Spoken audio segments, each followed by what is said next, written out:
Three,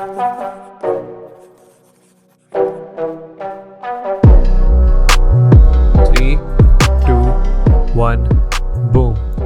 We are live. So welcome to the 12th episode, I believe. This is the 12th episode of the UnCut Theory Podcast.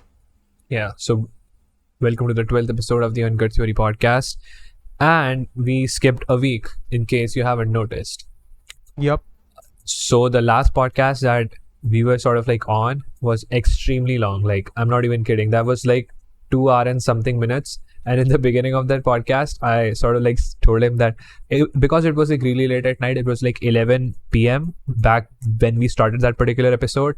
I told him that that particular episode is not going to be like really long. We're going to like cut it up to 40-45 minute mark and something like that. And we really enjoyed that particular conversation, and we were so into it that this particular episode, I mean that episode 11, went on, and we filmed till like 1:40 a.m. because it was like past midnight. And when I was rendering that episode, I was like, dude, it's like a one heck of a job. Just yeah, like that was a massive one episode. And yeah, like, he had a hard time making those timestamps for that particular episode. Yep. But like, because it's it was not a like big almost deal. It's not. Yeah, a big because deal. it was almost like twice as much work that you had to put in for the same kind of stuff. Again, like, So then matters not. he got sick. Yeah. So then he got sick. Yeah, and we actually, didn't- the thing is, like, the extremely long episode was unintended. We did Yeah, not it was intend it to be that unintended. long. And again, it kind of played in our favor because I got sick and then I had to travel. And even now, I'm not feeling like up to mark. 100%. I hope the noise cancellation and no, not the noise removal stuff is good enough so that you don't hear all the sniffling that I do in this episode. I just hope. And in case you can Yeah. hear my sniffles, I apologize. And again, I probably won't be doing a lot of talking in this episode. They will be in the forefront of this episode. Yeah, because I have a lot of stuff to talk back about to the as last well. episode. It was entirely unintended. Actually, we intended the episode to be a bit shorter because we were recording so late and I need to do a lot of stuff, mostly play Genshin. But again, it's working. It is basically just work in my eyes. And after that, I got sick and I thought to deal again, man. Our 11th episode was like double our length, our usual length. Yeah. The 11th episode. It So we was just- like 2 hours 40 minutes. 2 hours 37 so we just decided minutes, to I skip a suppose. week. We just decided to skip a week. Yeah, we were like, the last episode was already long enough. And, you know, specifically for me, when I started this particular episode, this podcast, by that I mean, one of the things that I wanted to like correct straight away was the fact that it was like that added pressure of making YouTube videos for such a long time that I really enjoyed making podcast episodes. So I was like, we are already in a messed up situation. You don't feel great. And I was also really tired that week. And then he had to like travel for the weekend, something like that. So I thought, let's just skip a week because otherwise that feeling, that vibe will just fade away. Because the thing about this particular podcast is that there's no script, nothing. Like, we're just talking full front. We're just out there. even then, starts a at conversation. like at the beginning of a podcast or like this specific podcast, we were like, okay, maybe we probably won't. Let's just say do the scripted stuff, but we will at least have some topics on our hand, or we write down some topics and like stuff of the week, something like that, or talk of the town, something like that.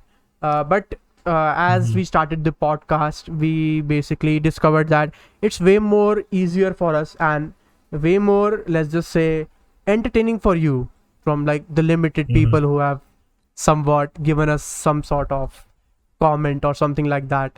And if you're watching this podcast and you want us to improve or anything you want to see in this podcast, you can just comment down below. And again, since again there are not a lot of comments, but the ones that do, and even some of our friends or family that follow the podcast, they have given us some really good feedback. And according to them, it's better when we don't discuss, we don't even have any sort of structure. We just go with the flow of the conversation. Nothing is stopping us from any topic that we need to discuss or anything. Yeah. We don't have a set amount. For We sure. used to have set amount of topics that we need to discuss at least 2 points from our list or at least like three or four things that are happening during the week. But even we discovered like it's better to just discuss those discuss those topics or like those issues in front of us naturally, because that makes the podcast way more entertaining. Yeah, for sure. Yeah, for sure, 100%. So what should we talk about today? Should I just go ahead? Again, I think I should just initiate the conversation and you can take it away from there.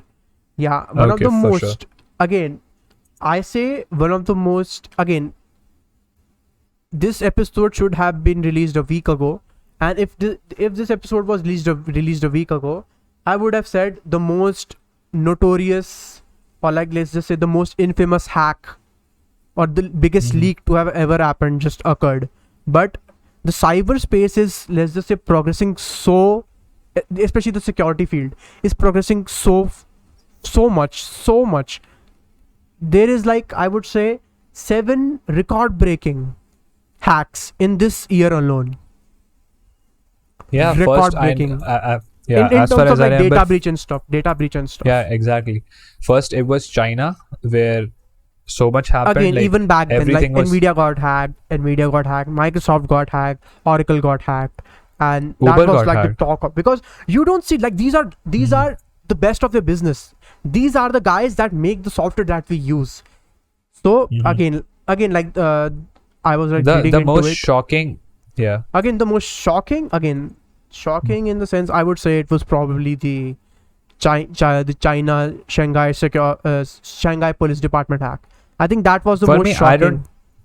I don't think that even sits close to what happened with Uber. You heard about Uber, right? Yep. Again, I'm just saying, the people out there. Again, like again, the reason for I was like looking into it, why are so many hacks happening recently, and so many major big hacks that would like happen once a decade. And these massive, absolutely massive data breaches are happening like every month. And the reason behind this is, like I was looking into it, a lot of people in the security field attribute it to people or like companies having their employees work from home. And you're working from home, you need some sort of SSH connection, especially if you are working in the IT stuff. You need an SSH connection to the main server space that you have at your offices, because before COVID you just used to do it manually or inside the server room or any terminal or command center that you have, but now that people are working from home, the company needs to provide them with some sort of, let's just say, remote access to their servers. And now that COVID is over, again, COVID is over, but I would say remote work is not over. Work from home culture has exceeded beyond imagination. Like it used to be a dream back in the day. Yeah, before let's just say, work from home was a thing, but it was not for most of the professions. I don't think that was even a thing as far as, but it was only delegated for like some specific, a small minority of individuals. And now like a lot of companies that I was like looking forward to working in have a lot of their employees just working from home, because now that I figured out, we don't need to pay for their conveniences or the electricity or any other convenience charge that we probably would be giving if they were working at our offices offline, like for sure, transport charges, electricity charges, plumbing charges, water charges, etc., like refreshment. There's billions of things. For sure. So the thing that was the most shocking for me, keeping that in mind, a lot of these hacks that happened recently were technically not hacking. They were social hacking or like social engineering. Some guys found a way to exploit employees or that's kind of like how it's done. People who have privilege or like permissions to access certain sectors of, let's just say, like certain, again, the way I like people to, let's just make it easy. I hope everybody in the comment section or like the audience have heard about Hitman. I've been playing Hitman 3 recently. It's an amazing game, and there are a lot of ways to do things in Hitman, but the most easiest way, or like the most notorious way, let's just say, or like the most known way is using disguises. You can disguise yourself as anybody. So basically, you can dress up the as thing a in cook. You can Hitman dress is up as a servant. again, Anybody. the thing in Hitman is you are playing as a character, Agent 47, that has been handed a contract to eliminate somebody of a higher standing. Mostly, it's somebody like a very notorious criminal or like a business mogul or like a business tycoon, stuff like that. And you cannot just willingly go there and assassinate them. You have to blend in. And like certain areas are restricted for the public, certain areas are restricted for the staff. So what they have made the game, IO Interactive had made this game in a way that you have to change into disguises so that you can blend in into the crowd or like the employees, the staff, the security. And I see cyber security in the same way. So you don't have the privilege to access this specific place, or you don't have the permission. If you do it, you are trespassing and you will be caught. So in Hitman, what you do, you knock over a guard or like knock over somebody in the staff, hide their body and use their get-up or outfit as your disguise. It's the same here in cyber security. So recently what's happening in like the Uber attack or like the most like let's affect like not like again, none of this affects me because I do my job to at least be if I'm not using a service actively, I will just discontinue that service or like write them an email that please, I'm not using this service, I don't plan to use it in the foreseeable future, so just delete my data. And a lot of companies, again, you can look into it if you want, a lot of companies have an obligation to delete your data if the user requests it or like delete your account. So I practice that just in case my data doesn't get doxed. So and I urge everybody in the audience to like at least look into it. Or like what services are you using, because this can happen to you any day. So sure. Just I was saying like the thing about the GTA 6 leaks. So what happened during the GTA 6 leaks, this kid Teapot again, like he is arrested. He is, according to officials, he is allegedly arrested. They have arrested a 16-year-old boy, but they have not disclosed his identity as the Uber hacker or the guy that hacked Rockstar. But what this guy did is basically, in case of Uber, he just found an old laptop from a let's just say no. In case of Uber, he just somehow figured out the admin password and admin login, basically login credentials from a former employee. It was a similar case in Rockstar where he used the Slack server. A lot of companies use a Slack server to communicate with each other. It's pretty common. Everybody uses it. So he basically somehow found a way to infiltrate the Slack server, and from there he escalated his privileges higher and higher and higher and higher. First, he entered a Slack server as a normal employee. Then he coerced somebody else to give their, again, I don't know the exact nitty-gritty of what happened. Only the admins, Rockstar or the guy that did it could tell me what he exactly did. But again, he basically went up the chain of command till the point he got the information that he needed. Which was approximately 90 videos, development videos of the GTA 6 game, which is currently in development. The source code, allegedly, because the source code is not leaked, the source code and like some documents containing the list of characters and their backgrounds, or basically the character sheet, let's just say. So the weird part about all of this is the fact that they ruined the best game of this decade. Already Cyberpunk is ruined, and I was like, I have a strong belief they're just gonna revamp everything. Not the gameplay, the characters at least. Maybe they won't. Again, the best thing that happened from this leak, I went onto Twitter, because of course I went onto Twitter. These pea-brained people on Twitter looked at this development footage. The thing is fucking developed. It's being developed. It's not a ready, finalized product.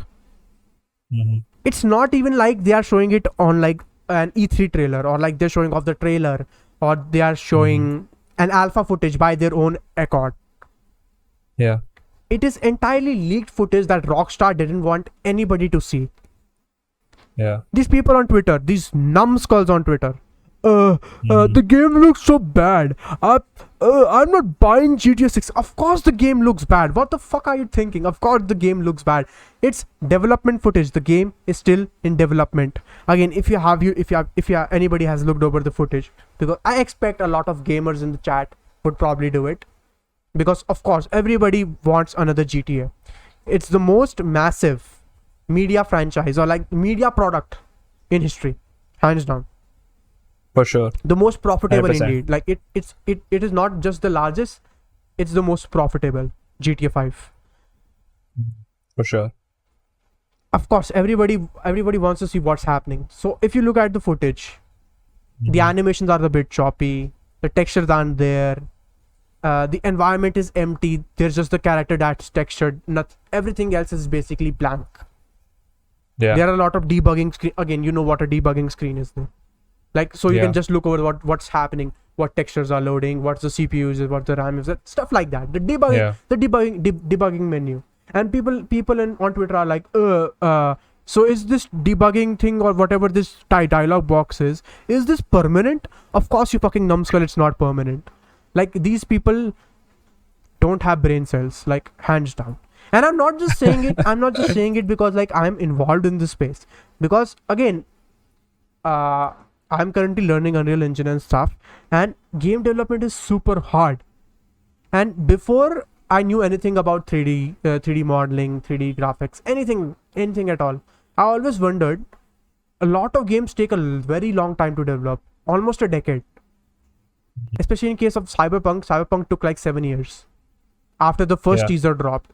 So we can make a fair assumption that the concept art and the basic building blocks of what this game is gonna be was basically done a year or 2 years before even the teaser dropped. So this game start to finish, like from the inception of the idea to the final, again, it's technically not a final product because Cyberpunk was not finished, and it's in a better state. Currently it's in a very better state because if you don't know, Cyberpunk currently is the most concurrently played game on Steam currently. Yeah. Again, the game is basically, it's a No Man's Sky situation. People are picking up the game again because they just had a massive update that overhauls a lot of things. It's not what they promised, but it's in a better state than it was before. And they even released an anime, a Cyberpunk anime, which was really good. Cyberpunk Edge Runners. And so basically from the inception of the plan to the quote unquote finished product, or like the 2020 release, and even if we don't consider that, we consider 2022 because they're still releasing updates that is adding a lot of new things and optimizing a lot of things for the game. The game's development from point of inception to release was like almost 10 years, almost. And I always had this idea. Think about it. The ideas that you have for your game. Okay, we are gonna have an open world. We're gonna have 100 kilometer by 100 kilometer size of map. Again, okay. Not it's not necessarily. I'm just saying 100 kilometers is a huge map. For sure. It is possible, but again, it's a huge undertaking. I'm just taking it as an example. But by the time, again, this is your original concept idea for a game. By the time you release this game, tech has advanced so much that now you can do, rather than doing 100 by 100 kilometer, you can do 1,000 kilometer by 1,000 kilometer. So actually, this is one of the big challenges they even face in like VFX stuff, because they make a movie, they have a concept idea, 3 years pass by, and in those 3 years, tech advances so much that you're like, hey, again, like, I can pull off this as well. 10 years is a fucking it's not just that. You have to think about what type of consoles or like what type of hardware are you running this on. You don't know what hardware is capable of 10 years down the line. Yeah. You have no idea. Again, any assumption that you make of tech. Moore's law. Moore's law is dead. You cannot. basically dead. Moore's law is dead, exactly. Because in this particular time frame, technology is expanding at such a fast pace that any assumption that you're making is most likely going to be wrong.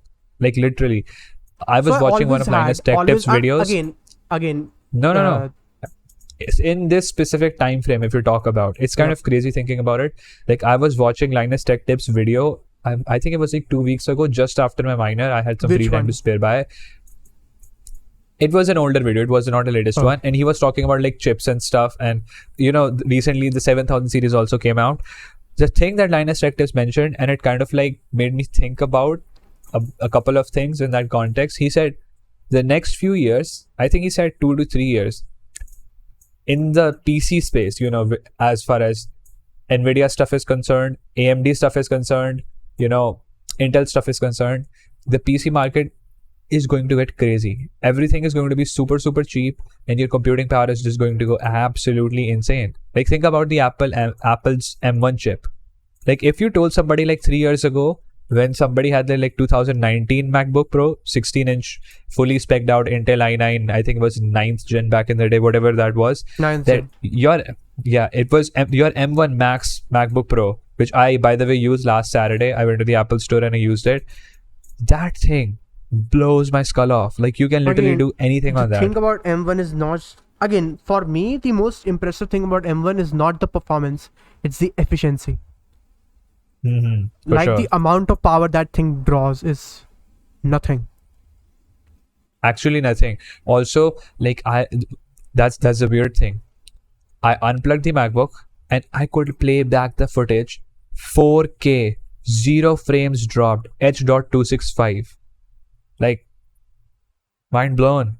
If you told somebody that, like he or she would have a hard time believing that.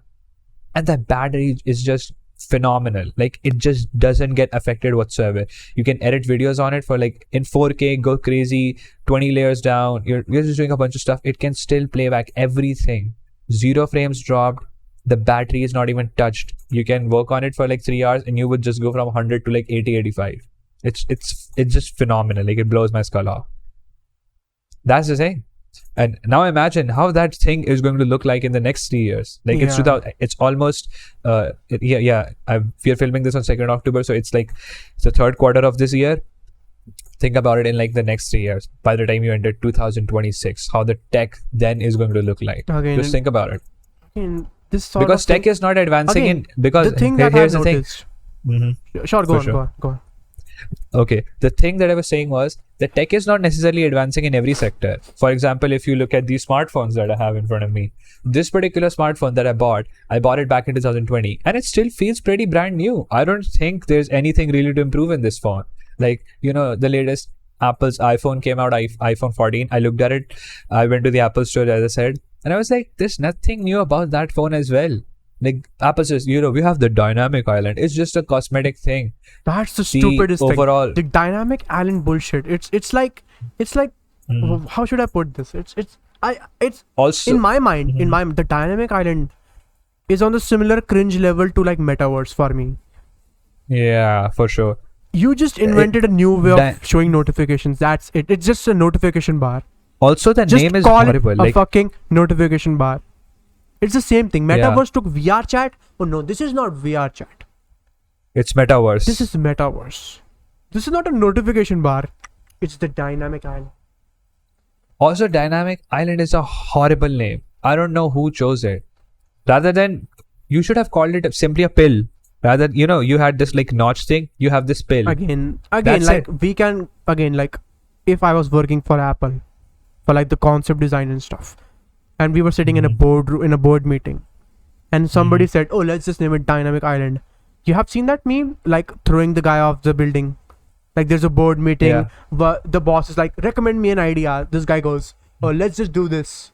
And the boss stares him very like mad dogs him, and then he throws him off the window. Yeah, I would have done that exact same stuff. Dynamic Island is a horrible name. Even in the live Apple event, everybody was laughing. Like everybody was laughing when they said the name as Dynamic Island. And then sort of like as time passed by, they realized, oh, this is how it works. But the matter of fact is, and coming back to the conversation that we're kind of like having, iPhones for me have not improved since 2017. I was just last week looking at the trailer of iPhone 10 that was launched in 2017. This is like the 10th anniversary iPhone. That iPhone was revolutionary in a lot of ways. The home button was gone. You had Face ID, notch was there. You know, there's a bunch of stuff. Even look-wise, it looked really advanced. It looked like a futuristic phone. Ever since then, nothing happened. You just added a bunch of cameras at the back and the notch got smaller and smaller, and that's it. Nothing has significantly improved at all. I'll still be using my Instagram that way, my WhatsApp that way, my YouTube that way. Again, from a user's perspective, I would nothing say has changed. a Period. mobile device, again, Mhm. like a mobile device can do a lot of stuff, but it still cannot replace the feel of a laptop, or what type of productivity you can achieve on a laptop. For sure, 100%. Again, But the thing that I'm trying to say here is that those things have just marginally improved ever since then. Of course, somebody can just argue that those Apple chips provide you with a better battery life. For sure they do. I wouldn't even disagree on that. The latest iPhones are phenomenal. Even the Snapdragons. The Snapdragons are just absolutely phenomenal. again, like the I battery used to life that you remember, can- currently I have a Poco X2, Okay. X2, it has been like 3 years since I bought this phone, and No, 2 years. 2020 you bought it.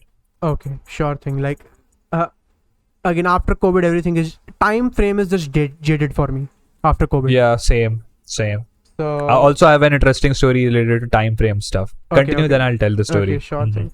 Yeah. So I was just saying. Before that, I had a Redmi 3S, which was an absolutely doo-doo ass phone. The battery life was shit. The buttons were very, very easily broken, and Yeah. not the power button, the volume down button was broken. So, like, I have to press it real hard if I wanted to, let's just say, use the volume down button. And after that, they addressed the issue by basically having like a adjustable volume on just the side of the screen, on like your screen, Mhm. not the hardware buttons. And Yeah. again, the battery life was horrible. Like, I have noticed that the general lifespan of an Android phone has increased a lot, because back in the days, what would happen is, again, it's still a common issue with Apple and Android. Yeah. Again, Apple was for Android it's just hardware degradation. For Apple, it Yeah. was they were just doing stuff in the background to make your iPhone. So basically, planned obsolescence in case of Apple. Yeah. But Yeah, in case for of sure. Android, because I've never used an Apple, what I can say is for only Android. Before I got my own phone, I used to use my mom's phone, my dad's phone, for obviously just playing games mostly, and that's pretty much it. And back in those days, Android had horrible battery life, horrible. Like, you bought your device Mhm. from 100 to 0, it's gonna go down in like 3 or 5 hours of passive use. I remember Yeah. playing video games on my tab. That was Yep. the Samsung tab back in the day. It was like 2014, Those 15. Samsung tabs are horrible. Yeah, I had horrible. one, it was horrible. The battery life The was battery. we replaced that battery thrice. Exactly. We never replaced the battery life though, but the thing that was so weird was the fact that if I was playing a video game on that phone, the battery would just basically run out in an hour, Yup. hour and a half. The battery life just so was bad. horrible. The battery life was horrible. The And discharge rate was horrible. yeah. The charging took years because USB Yeah, type. just Type kind of 2. like going back in that era. Think about it for a second. Apple used to be such a cool manufacturer in almost every aspect. Again, because I remember iPads were so much my better. dad had like an iPhone 3, I think. 3GS. The time Temple Run was the hottest shit back in those days. 2011, I think. Yeah, at 3GS. 3GS. Okay.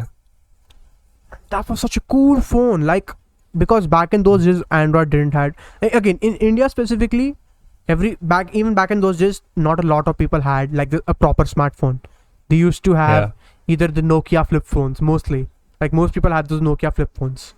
Nokia flip phones or Blackberries and stuff. And Blackberries. And it was a privilege having like these touchscreen phones. And people would ask you, wow, this is such a touchscreen. You have a touchscreen phone? Oh my god. It's everything, crazy. again, like the first time I saw the Apple App Store, I was like, wow, so you can do this? Oh my god. And you can download games. You don't have to play the games that come pre-installed. Wow. Yeah. And these are actually good games. Wow. Yeah. The thing that made me recall all of those experiences. Apple used to be such a cool company back in the day, because remember the Samsung phones, you fire open 2 to 3 applications, it's like unfortunately stopped. Remember that shit? I remember it pretty well. And Apple iPhones were like so good back in the day, even with like iPhone 4, 4S, 5, 5S. Yeah, but I think Android is currently killing it. Android is absolutely killing it. Like, I still would not consider, because the biggest thing about me... I don't think so. Again, back when I was a kid, like if my dad said, okay, I will buy you a phone, I would not have even touched an Android. Yeah, but coming back to the point, I know from which particular standpoint you're talking about it. Androids for me are so much better.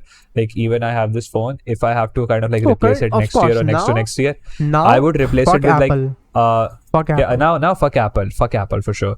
But now the thing is, I would replace it with either, because I use OnePlus. I really like OnePlus. I just recently bought my dad a Samsung phone. It's like a Samsung A73. It's just a model below Samsung S22. Some of the features that S22 has, like wireless charging and stuff, it doesn't have that, except that it has everything. And it was like $150 cheaper. So I thought, let's just go with this phone. I like that phone, but in a lot of ways, I don't like that phone.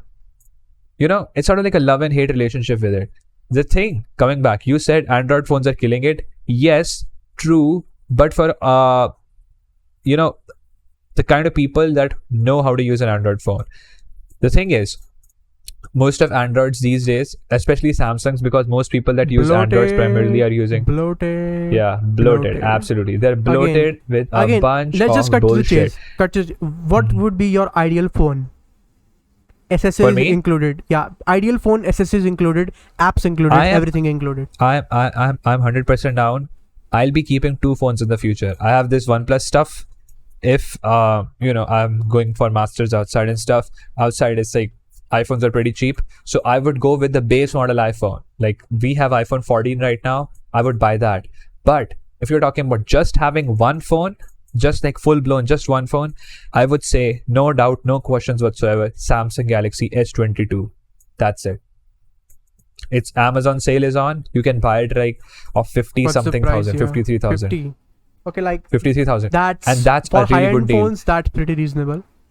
That's a really good deal. By the way, it was like, I just when I bought my dad that phone, that was like running around for 74,000 rupees, which is, I think, something like around $900. Basically 1,000. Yeah, but the cost of that in the US is like $799. So the thing that I'm trying to say is, for me, I would buy a Samsung phone and kill all the bloatware that's inside of it. Or, since I have a OnePlus device, I really like OnePlus stuff going on, I would just straight up buy another OnePlus. OnePlus flagships are absolutely amazing. You have, I think, OnePlus 10T now that's selling off for like 50,000. So I would buy that. If I were to buy in Android space, OnePlus, and because I'll keep 2 phones, I'll also buy an Apple. That's my take. My ideal phone would probably be, again, like putting this out there, what I was doing before this podcast started? No idea. I was at my grandma's house, my mom's mom, and she wanted a new phone, and I had to configure a new phone for her. And the issue is, yeah, like, again, they are like old folks, and they don't know a lot about tech.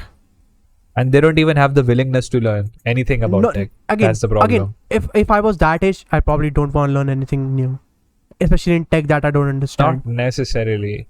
Because the problem is that for me, when I'm helping a lot of people, especially like my mom, my grandparents, sometimes putting it out there, putting it out there, I love doing this stuff. I love doing IT support. Yeah, like, he is basically the IT support guy. Pretty stereotypical of me, but I love tinkering with tech. I love doing, like, helping people with IT stuff. If I know anything about tech, hats off to this guy. Like, I would have known nothing about tech.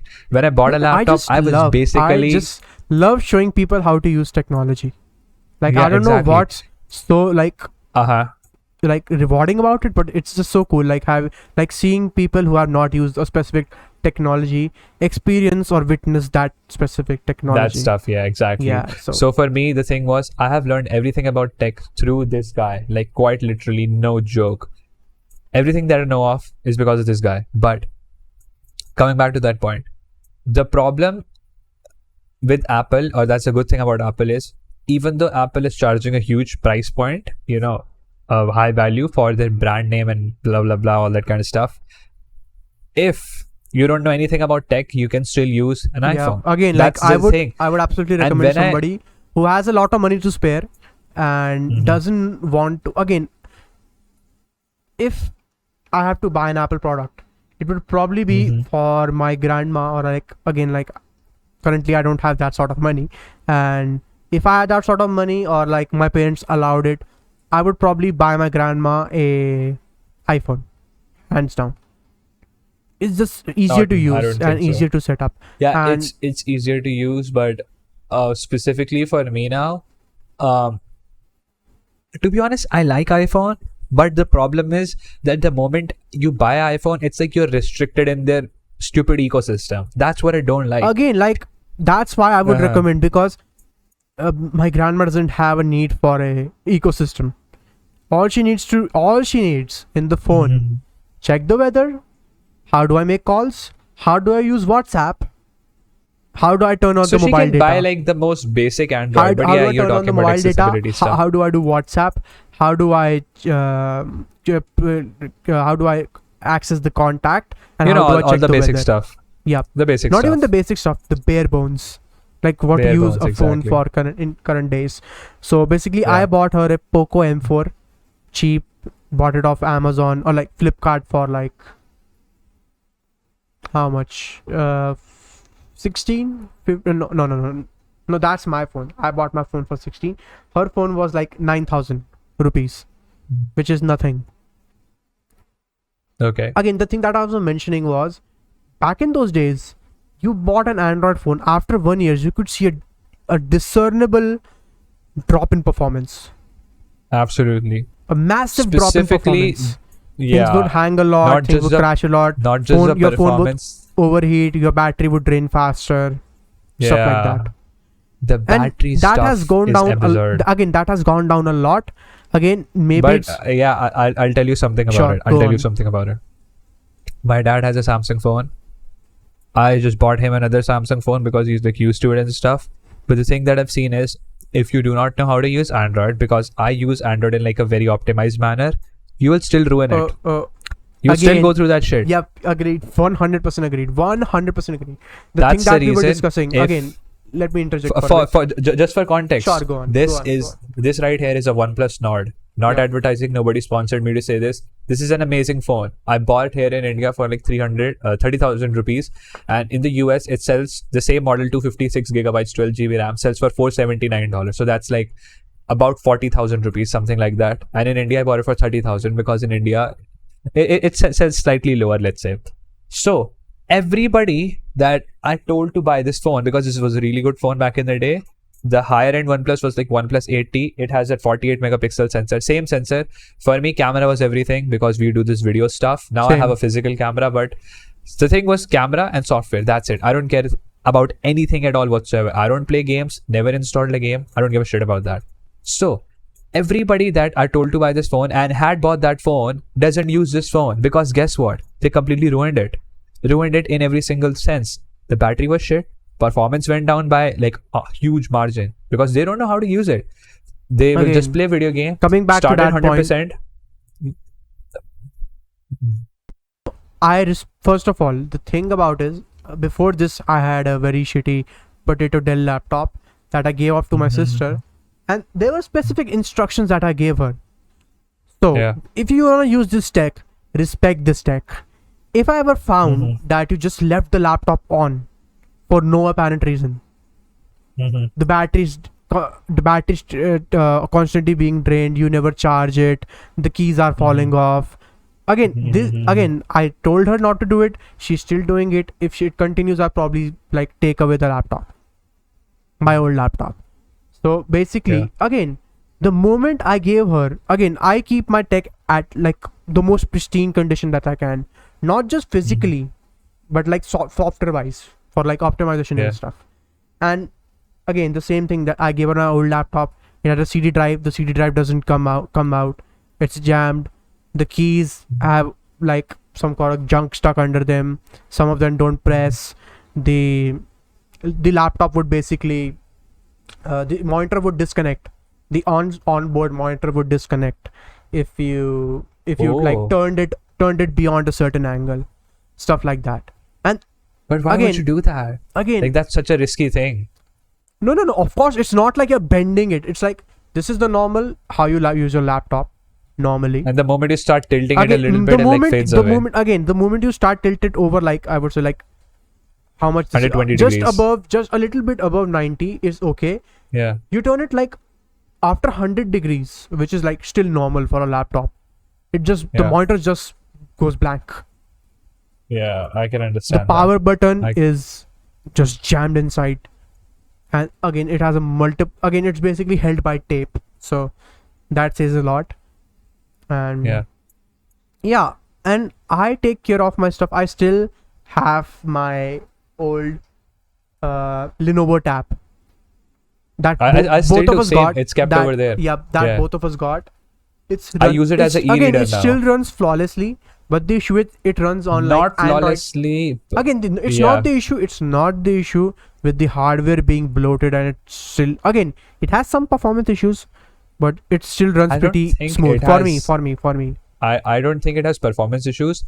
It's just the fact that I use a much better hardware now that feels like a piece of trash. Not even that. I'm telling you. Try running YouTube on that. YouTube has stopped supporting Android KitKat, which was Android 4. I have Android 4.4.2, which is Android KitKat on that specific tab. It still runs fine. I sometimes watch YouTube videos on it. Of course, on the Chrome, not on YouTube, the YouTube application, because they don't support it. Even Chrome doesn't run because Chrome is not supported. So I have to use some sort of Firefox. Again, I don't think you can even have Firefox on that. I have to use some third-party browser. I've changed nothing about it. I just use it as an e-reader. Like that's pretty much it. Yeah, same. But the thing that starts a really interesting conversation for me, the kind of like bullshit that happens in the software space, and that's the reason I hate Apple, and not just Apple, everybody now, like at this point, because software stuff doesn't have a lot of laws, at least at this particular point of time. People have sort of like used it in their favor. For example, if you remember back in the day, WhatsApp used to be like 30, 40, 50 megabytes. Remember those days? Okay, I'll give you another example. I used to play Clash of Clans back in the day, OG days. Chrome is the best example. Chrome is the best example. I don't remember the exact statistics for Chrome, but I remember for Clash of Clans. 100%. Because back in the day, I used to play it on mobile data. Yeah, he was he was a fucking crack addict for Clash of Clans, basically. Yeah. He and his brother. Yeah. So I used to play Clash of Clans, and it was 49 point something megabytes. That's the kind of space that you need to download it. Then, years later, that game that I used to play back in 2014, which is like 8 years since then. Now that game, even back in 2018-19, when I just played it last time, as far as I remember, that game was more than 200 megabytes. So they just started from 50 megabytes, updates one after the other, kind of like pushed it to 200 megabytes. And the in-game data that's there inside of that particular game, if you go and click on the info option, go to the settings, and kind of like see how much storage it is consuming, it's more than 2 gigabytes. The app data. And part of the reason why they have done that is because as hardware advances, every single application's system requirements goes up. It shoots up so that the people with older devices cannot use it anymore. Yeah, and as a result of that, people have to buy newer phones in every couple of years. That's what happens in the Android space. It's a form of planned obsolescence. Planned obsolescence, exactly. Planned obsolescence. Exactly. And the weird thing that happens in the Apple side of the spectrum, and when it happens on the Apple side of the spectrum, everybody kind of like gives them a shit, especially the Android people. And Android people mostly, because they aren't like deep down into it, don't know about it. When Apple does it in like their classical way. They give software support for like 5 to 6 years. And the moment they take off software support, for example, it's 2022 now. So the iPhone that was launched back in 22 minus 5, 2017. That was iPhone 10 and iPhone 8. I think those two iPhones were launched back in the day. Those two iPhones have the last year for software. What's with company? What's with like Megatech Corporation skipping number 9? I don't know that. I don't know why they're doing it. Anyways, I was talking about the 5-year support. They have like somewhere around 5 years. So they have support for 5 years. The moment your device gets older than 5 years, it completely fucks up. You will update to the latest iOS, your battery life will be a piece of shit. I'm not even kidding. That's what Apple does. Yep. So everybody has done it in such a way that you have to upgrade. My sister got a iPhone 7 and I was like, do not update this device. Do not update this device under any circumstance. Whatever base stock. I even checked what was it was basically 2 years or 1 year before like the end of life update. Yeah. So it's still running. Again, you cannot play like a high-end game on it, like PUBG or something like that. But still runs fine because Apple hasn't fucked that device in the ass. For sure, 100%. So the thing was that I was saying, remember in the very first or the second episode of the podcast, we talked about Apple had this like program to kind of like get new tech every year. Yep, the hardware subscription model, right? Hardware subscription model. You were the one who talked about it. Fairly recently, I went to Apple's website and I was checking through iPhone 14, 14 Pro, all that kind of stuff. And you can select your iPhone, boom, boom, boom, go through all of those options and select the color, select the storage, everything. The moment you go to the last option, they have something that's known as Apple's upgradation program. Now, what that means, I'll explain you. If you buy $1,000 device, that's like right off the bat, their iPhone 14 Pro, $999. If you pay them $50 a month for 12 months, every month, you will get access to latest iPhone every single year. Yep. And I showed it to a couple of my friends and they were like, oh, that's such a good deal. Because I can relate why Apple did that. Because what I've seen is most of American teenagers, especially the ones, not even teenagers, like everybody in the US and everybody pretty much in the West who has a lot of money, who is using Apple, who has zero knowledge about tech, all that kind of stuff, would think that paying $50 a month is a substantially better deal than paying $1,000 right off the bat. Because think about it. $50 a month times 12 is $600. So they would think that you're paying $600 to get an iPhone every. Pretty good deal. Everything's fine. But they're stupid. They don't know how that works. So I did a 3-year math. And I showed them the price of what happens basically when you sell that particular device. And I was showing them how much loss you are at. It was like 3 times as much loss. You can buy a $1,000 iPhone right now. Let's say you have an iPhone 13 Pro, $1,000 phone. Now the iPhone 14 and 14 Pro has launched. You can easily sell it off for $700, $750. Even on Apple's website, they're selling it for like $800, $850. So something like that. The refurbished phone section if you go to Apple's website. So it's kind of mind blowing because the weird thing about the Apple side of the spectrum is the people, most of the people that use Apple do not know anything about tech. And Apple has very smartly capitalized that. And I love Apple for that, to be honest. I don't hate on Apple. You can hate the people, but you cannot hate the marketing. Like, hate the product, I hate the product. But their marketing is just outright genius. Yeah, Apple, as the old saying goes. From the beginning of time Apple from the beginning of time, or since the inception, has marketed their product to not the plebeians. They are marketed towards professionals, artists, creative people, stuff like that. As if you use their devices and you're superior in some sense, which is absolutely not the case. It's their brand image. It is their brand image. And again, coming back once in a while, coming back to go ahead. the phone stuff. Yeah. Poco is technically a sister company to, again, now they are independent, but they still borrow everything from Xiaomi, which is notorious for having all sorts of bloatware in their, let's just say, UI, Tech. which is MUI. Yeah. MIUI. A normal person, this is where I'm getting, a normal person would just, you set up your phone, there's a lot of,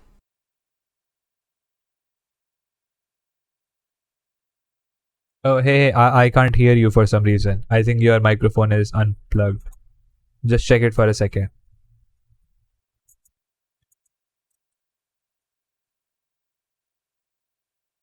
Okay, in the meanwhile, I'll talk. sure. So, yeah, now I What can the hear you. fuck? Now I can hear you. Just the moment you Hello? said sure. What the fuck? What's happening? Am I even audible? Yeah, you're audible. Okay, Just check the fact that. I don't know. Yeah, There's a just ghost. check the fact. There's a ghost in the machine, I think. Or like the Xiaomi Yeah. people don't want me to speak. Okay, so what I was getting at is, For sure. you know why Go their ahead. phones are so fucking dead cheap? Because they fucking sell your data. Like, Yeah. That's their business anybody model. who Quite is literally. moderately tech literate would probably just scoff their head and go, yeah, I knew that, something else.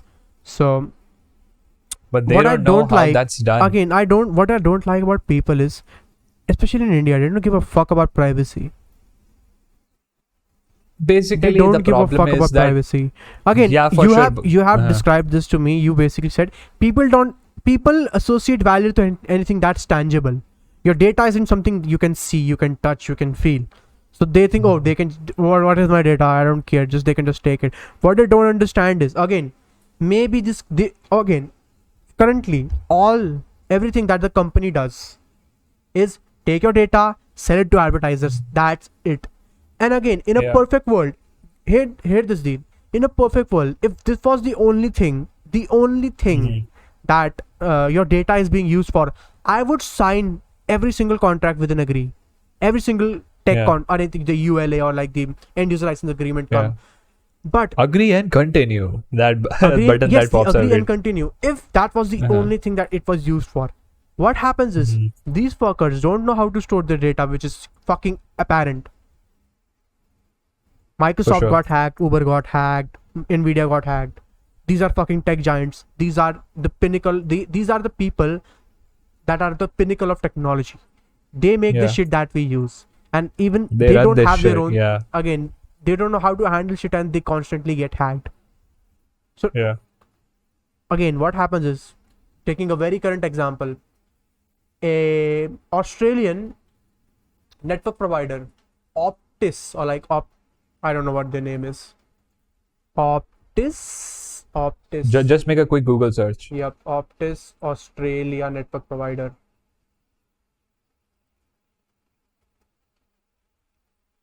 Optus, okay. Yeah. I don't know what like, again, maybe it's pronounced Optus in Australia. There's something like Oopty or something like that. I don't know. Australian slang is pretty wild. Okay. Yeah. So this company Optus basically leaked, or basically they got hacked. Technically not hacked. They're still looking into it. Basically their data got leaked, and in that data were the information for around 10 million people. Mind you, in Australia the population is 26 million. Yeah. So literally 1/3 of the population, more So than one more third, than is one like, third, like 38% of the population had their data siphoned off through the internet. yeah. And obviously the Congratulations. things that were leaked were, I think I even messaged Dean about this. The things that were leaked were names, phone numbers, email addresses, and date of birth. Which, if That's you don't basically know, everything. that's almost everything that you need to know about a person to create a fake Yeah. ID. And if you want to take things a step further, around 12,000 people, including all this information, also had their physical addresses, like your physical home address where you live, your driver's license, and your fucking passport leaked. That's basically everything. Basically everything that you own, every single piece of information. Again, you know what? If somebody has your data, what they can do? Anybody Anything. who thinks this, what they can do. they can fucking take all your information, go to a credit company, take credit in your fucking name and just run away with it. And like Not 4 even years, credit shit. Like the thing that blows my they skull can off is like basically do anything with that they can information. they can just do so much. They can go out there, and by the way, we are not giving ideas to hackers and shit. Yep. We're like just having a genuine conversation. They can go to any SIM provider because they have so much data. They can issue an eSIM. eSIM. And the moment you have an eSIM, you can have any OTP, OTP of for anything. They can make any bank transaction. They can do anything, avail any service. Not bank transaction. They can basically open up new services in your name. That's the biggest threat. Dude. Again, the thing is, this happened in India. If I have somebody's mobile number, you know what I can do? I can do everything. Here in India, I can do everything. Because everything that you have, Aadhaar card, voter ID card, PAN card, everything that you can think of, is literally linked to your mobile phone. I can avail any service. OTP would just hit up on my phone, type the OTP, boom. That's how dangerous and risky it is. Again, I don't understand why these companies are is identity theft. Somebody fucking took your identity. Again, this stuff happened in India, basically counter terrorism and stuff, because a lot of terrorist people were using SIMs, or like SIMs provided by the Indian government to basically contact each other, and they had to introduce Aadhaar card and stuff. And the thing is, if that information gets leaked and somebody avails a service and does bad things using your identity, you are in big fucking trouble. The government is not gonna listen. And if that's some sort of serious shit, the government just gonna bust down your door and shoot you in the head. Yeah. Again, if it's for sure, very serious. Again, not fear mongering and stuff. Again, this stuff happens, especially in the US of A. Again, if somebody has a physical address, again, this sort of this thing happens on to streamers. It's called swatting. What happens is, this piece of shit person somehow acquired. I'm taking a general example.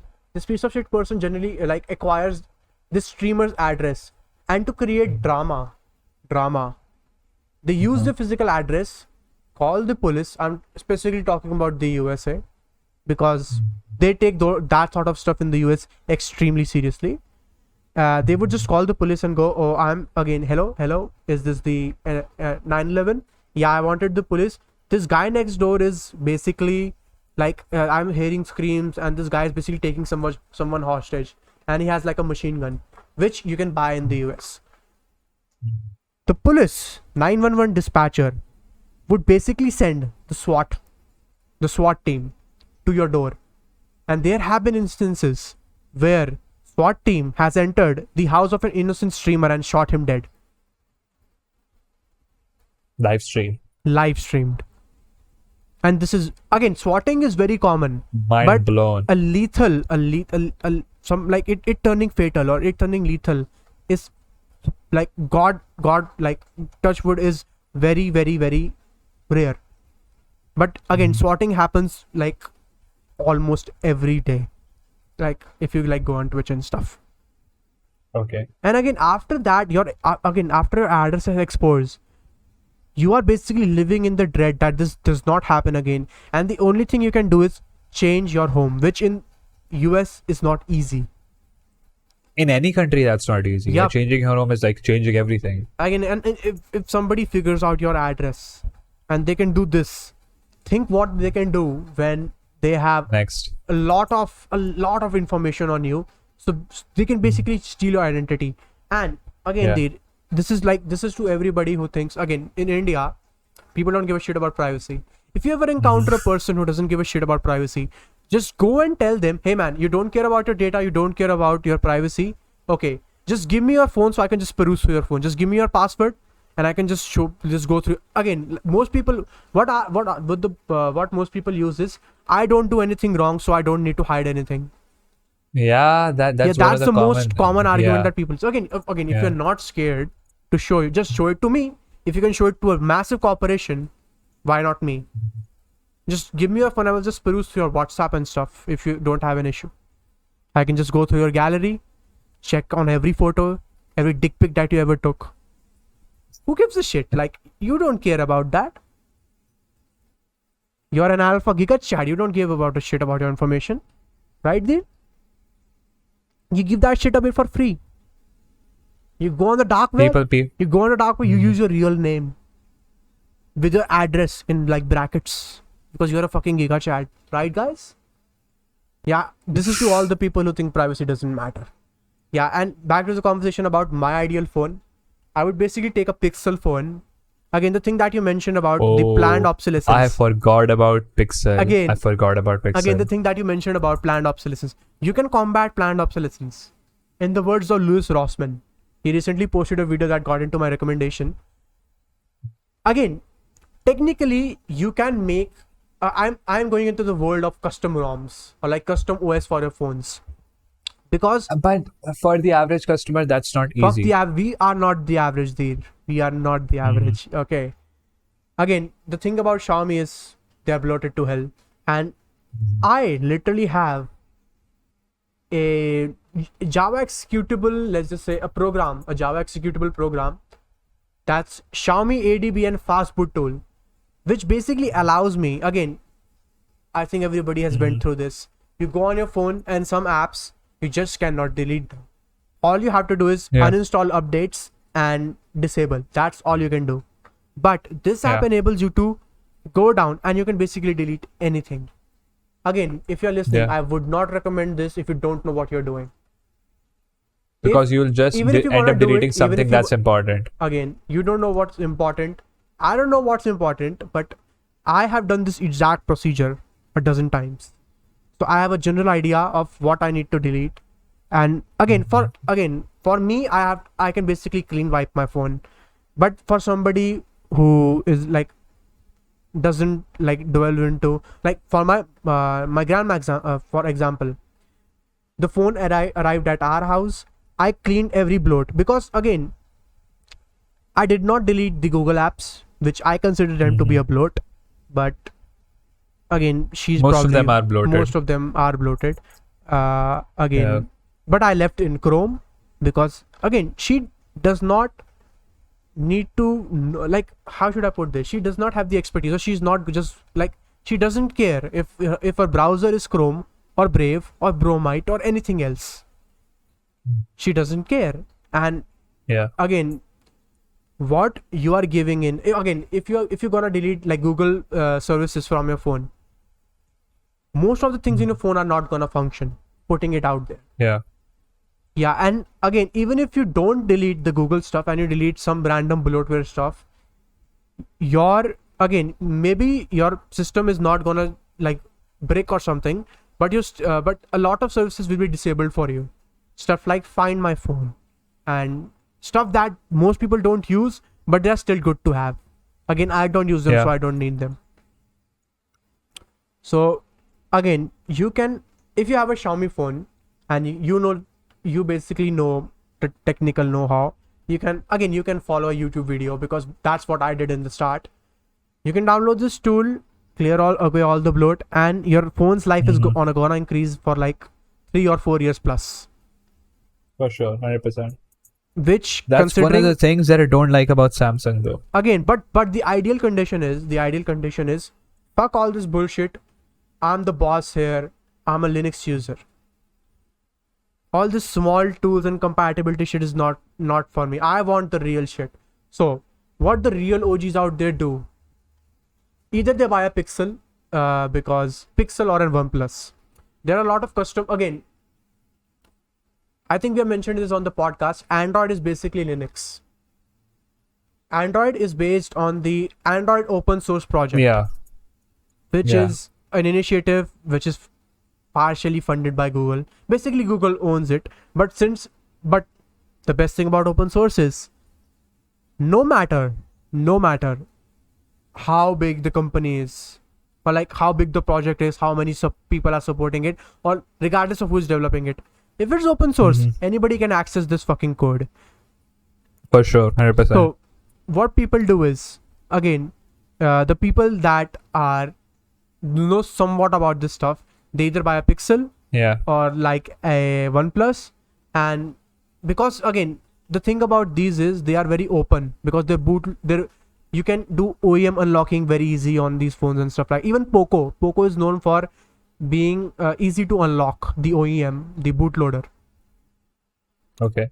So, but again, the best, if you wanna like install a custom ROM on your phone, the best phone is hands down Pixel, 5 Pixel, because that's what the people that make the ROM, or like the people that know what they are doing, they basically use it as some sort of a benchmark. All the Pixel phones. Yeah. So basically, the ROM is always available, but For sure. the real OGs, the real hardcore developers, what they do is, or like the ones that really hate consumer products, what they do is, every single phone that you own has like a code name. Every single phone. Like my old Redmi 3S, its code name is LAND, LAND. So what you can do is, you can go on the Android open source project, you can look through all the different code names, you enter your code name, and again, all this should be done on Linux. All this needs to be done on Linux. Again, what we are doing here is, we are building a new custom ROM from source. You get this, deal? I think that's too complicated for the audience to understand. Again, it's very complicated, and it requires a lot of RAM. It requires like 64 GB minimum. 64 GB of RAM minimum, and even then it's gonna take one or 2 days.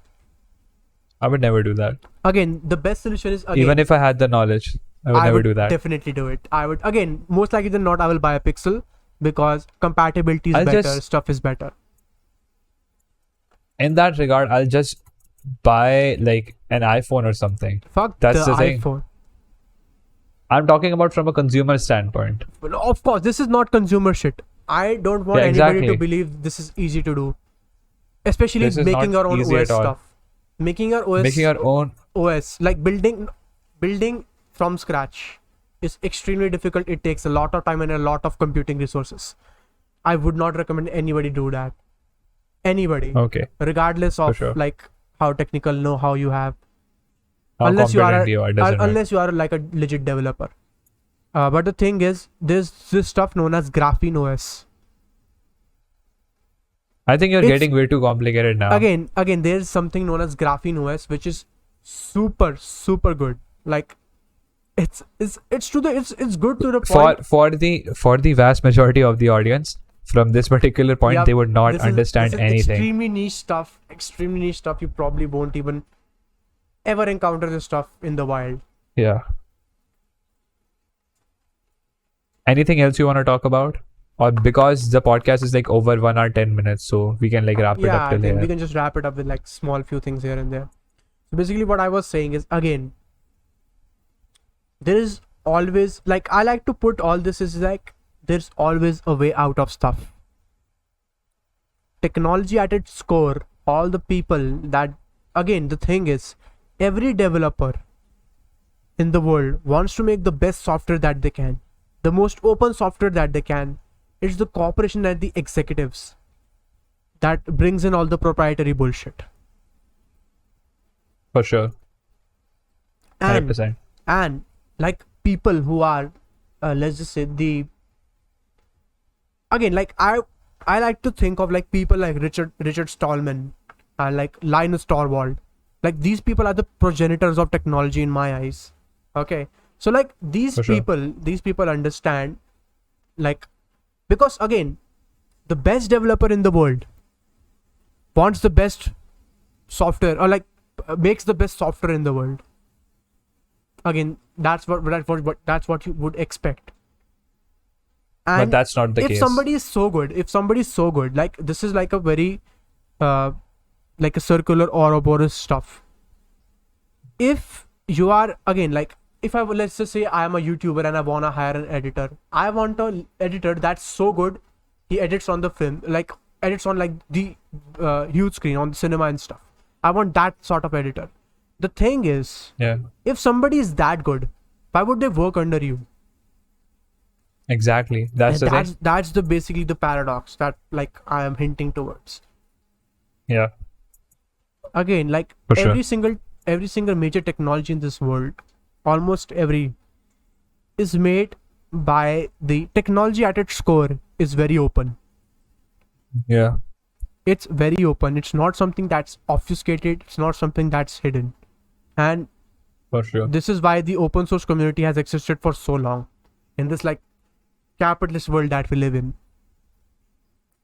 Because For the sure. software or like the solutions that the open source provides or the open source community provides is so good that even people who make their own companies that make their own proprietary stuff have to use them because they're just that good. Because they know Mhm. that the best developers in the world, they are so good that again they can make money off if they wanted. They can just knock on any company's door and like like think of Linus Torvald, the guy who made Linux. Like any company in the world would just, again, I don't think he's currently like an employee of any company or he has any his own company and stuff, but like any company in this world would like pay millions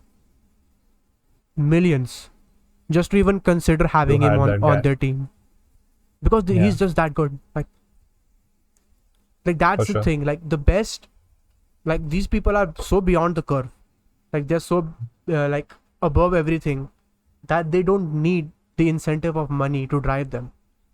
And that's the kind of level that I want to achieve in my life, like regardless of any field that I have. For sure. 100%.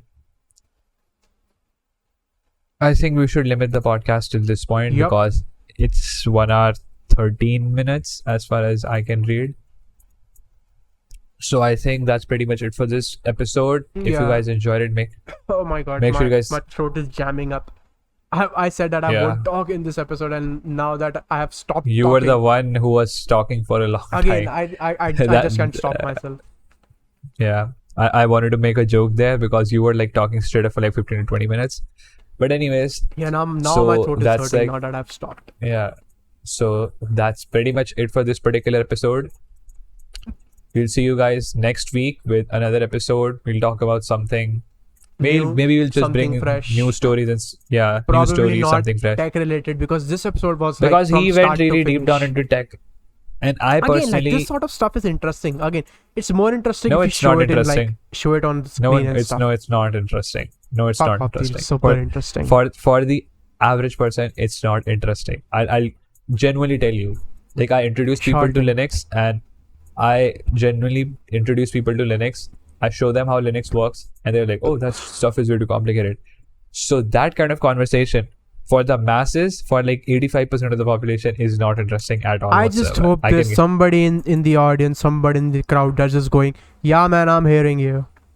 You just continue this podcast. Like, I love where this is going. Somewhere down. I Like, hope there's so. somewhere this I one hope so. person that's like, I hope so. yeah, man, preach.